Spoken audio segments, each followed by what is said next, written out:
আমার মনে হয় ছোট মাছ বা চুনো মাছের যতগুলো রেসিপি আছে তার মধ্যে এই অনন্য চুনো মাছের টক বা অম্বল এটি ছোট যে কোনো মাছের দিয়ে করা যেতে পারে।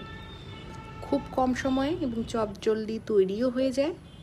আর এটি হালকা মিষ্টি বেশি টকের একটা কম্বিনেশন, যা বাঙালি বাড়ির ভাতের শেষে যে একটু ভাত থাকে সেটির সাথে পরিবেশন করা হয়ে থাকে। সামান্য তেলে হালকা পাঁচফোড়ন, সর্ষে আর শুকনো লঙ্কার ফোড়নে সুন্দর একটা ঘ্রাণ বেরোলে আগের থেকে ভিজিয়ে রাখা তেঁতুলের যে ভারী জলটা, কিংবা অনেক সময় বাজারে যে তেঁতুলের পাল্প কিনতে পাওয়া যায়, সেটি দিয়ে দিতে হবে।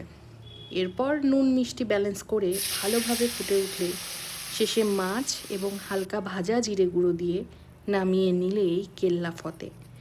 একবার ট্রাই করাই যেতে পারে, তাই না? তোমরা কিন্তু ট্রাই করো আর আমাকে জানিও কেমন লাগলো তোমাদের। সকলে ভালো থেকো, সুস্থ থেকো।